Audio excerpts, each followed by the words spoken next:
A decision has already been made, and they're just going to have to get over it. So, in one reading, the Queen of Wands in reverse was portrayed as showing her ass, overindulging and acting unhinged and ungrounded because of a relationship. And this figure was described as making a scene, being left out in the cold, stressed about money, and trying to overpower a masculine. Someone was upset because finances were being taken elsewhere. Someone was juggling and turned to another person. Another man, even. So there were mentions of exposure around a same-sex relationship, a pregnancy outside of the relationship, and an apology connected to a child, pointing to a breakup of a family unit and all the drama surrounding it. Then, in the comment section, with the username Natalie Cooper 7074 went as far as to call the Queen of Wands an ass. Notice that word ass because it is used with intention. So she piled on calling her fake, accusing her of sex work, sex magic, being the queen of the host, lazy, promiscuous, and saying she should leave town. The narrative continued painting her as a thief before she became a kept woman, now fending for herself. Now let's go to another reading titled Simple Requirements That Were Needed Weren't Even Able to Be Met. Karmic feminine ending is on the horizon. So again, the Queen of Wands energy was attacked. She was portrayed as failing to meet basic standards and is called not enough. While the comment section echoed the same antagonism, saying she stole out of greed. Now, let's talk about this reading titled This Lender Doesn't Make Any MFN sense. And they want people to look down on you so bad. Well, once again, the Queen of Wands shows up predictably cast as the villain. But there are other energies that she mentioned in this reading. So as usual, the details focus on painting this figure as a terrible person, just like countless of other readings. So, but take a closer look at the comment section where LOL shows up. Do you think that's just a coincidence? Considering all the other readings that were put out today with the same narrative thread, it's clearly not. So if these readers were aiming their antagonism at the wrong individual, the irony is that the title itself exposes them. Just like the Gang Stalking Tarot readers who project their own darkness outward. So the evil they speak of is actually theirs. These readings are crafted to deflect, project, and shift the blame onto someone else. That's why the title rings so true. When they say, this slander doesn't make any motherfucking sense. Because it doesn't. And their obsession with casting the Queen of Wands as the villain, hurling insults and slander only proves one thing. That they want people to look down on you so bad, Queen of Wands. So exactly like the last two readings where the Queen of Wands was degraded with names and false accusations, it's the same cycle. Manufactured antagonism designed to demean. So let's go back to the word ass. In previous readings, we saw the Queen of Wands being called an ass as well, right? Well, this is not a coincidence. Here, the reading tries to frame it as a supposed victory, making someone look like an ass, humiliating them by applying pressure and calling it divine punishment. But let's be honest, when we see it in this perspective, we'll see a different side of it. So the so-called evil, as I have mentioned multiple times, that they're talking about is actually them. So when the title says applying pressure, what's actually happening is that these readers are the ones applying pressure by ganging up on a Queen of Wands, targeting her with lies and symbolic gaslighting. And when they say divine punishment, how could it possibly be divine when it is rooted in lies, manipulation, and malice? There isn't divine judgment. It's the voice of a karmic, paid readers, part of a gang stalking network. And when they say it should be illegal, well, I agree, because what they're doing is exactly that, criminal. Covert harassment is illegal. It is organized targeting, a textbook RICO crime. Trying to make someone look like an ass when you're the one lying, boasting in evil. You're evil and heavy manipulation, intentionally humiliating someone with a group. That doesn't just make you an ass. That makes you a demon. We can see that there is drama here, yes. But we have to see where the drama is coming from.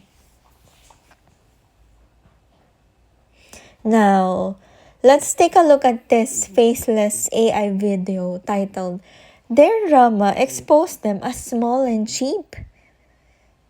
Well, here's the deeper question. Who is actually creating the drama? Because when I step back and examine reality, none of this reflects in my life. These readings are illusions, fabricated drama that doesn't exist in my reality. Meaning, if I were your villain, it's all lies. Repeated, exaggerated illusions cast by readers who have already been exposed for what they are.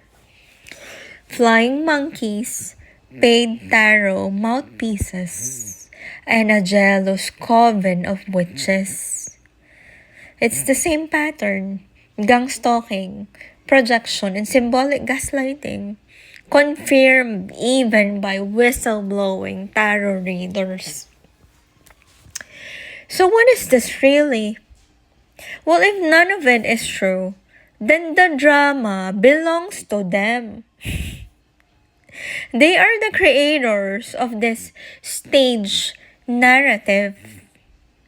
It's deliberate provocation of a target, not a prophecy, but a strategy. This is a long-standing case of satanic spiritual hijacking and energy harvesting. And as for the small and cheap accusation, yes! I am small compared to your big ego. But cheap? Well, if cheap means I won't stoop so low as to pay flying monkeys to fight for me, then I will own that. I am cheap.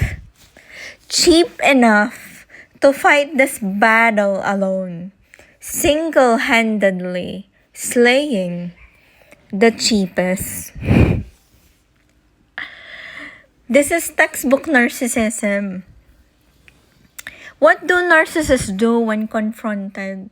Like I said in my earlier reflection on toxic shame, when faced with truth, their lack of accountability comes from a deeper wound. So that shame is too much to endure. So they deflect, project scapegoat, and flip the script. And they would rather have someone else be sacrificed for their sins than face themselves, because their selfishness runs that deep. So when they get exposed as thieves, they call you a thief. Just like in this comment section where the Queen of Wands is portrayed as a thief in both of those readings, when in truth, we already know who the real thieves are. And here's the irony. It's not me who is embarrassed or humiliated. It is them. The fraudulent, toxic coven of jealous witches, exposed for what they are. But because they cannot bear that shame, they would rather live in delusion.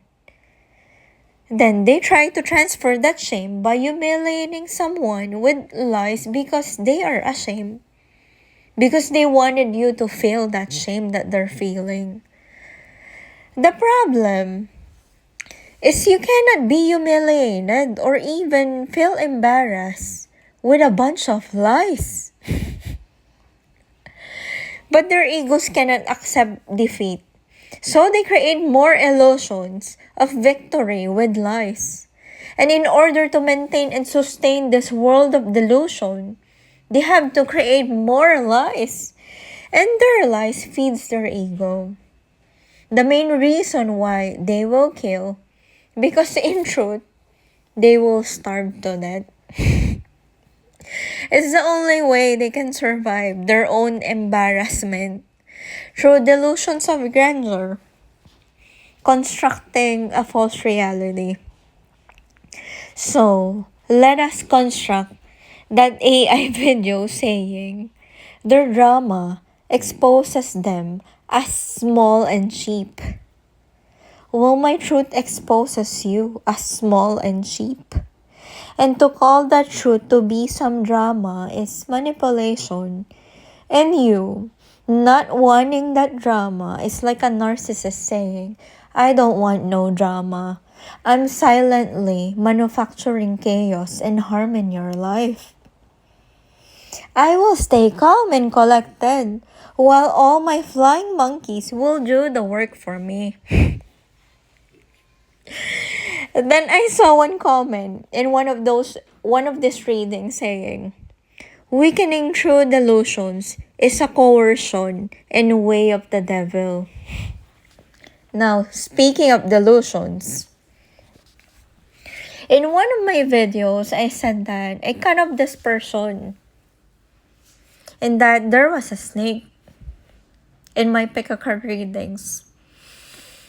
Then, there's a flying monkey, created an illusion that, oh, no one believes them when they said this, and that you cut them off, and that this person cut you off. I mean, I said what I said, and know what I did, but I guess this is a strong delusion. That they want to make it look like what I'm saying was a lie. And this narcissist that couldn't take this truth wants to make their lies true. So it's like they couldn't accept the truth because of ego. Because probably this individual sided with a liar. Or profited out of this lie. So they want to bend the truth that much. Narcissists live in a self-constructed world called the false self. An image of who they wish to be. Like powerful, desired, innocent, anything that contradicts this image of what they truly are, which are criminals. So to avoid this unbearable feeling, they create delusions that protect their fragile sense of self. So, in this example, it's like I set a boundary and spoke my truth that I cut this person off, that I feel like a snake. Then the narcissist cannot sit with the truth. And to them, cutting off means abandonment to a narcissist, right? It means abandonment, loss of control, and exposure. So, because they couldn't take it, they rewrite the story, saying that no one believes her, she's lying, and I'm the one who's right. Then they're flying monkeys, which are just really enablers, allies, or people that they manipulate as well, reinforce this illusion by echoing it. This creates a false consensus, making it appear as if their lie is reality and your truth is the fabrication. So why do they do this? Oh, simple. Control of perception. If they cannot control you, they will try to control the narrative. Projection. Denial of loss. Which their ego cannot handle, right? And reality bending.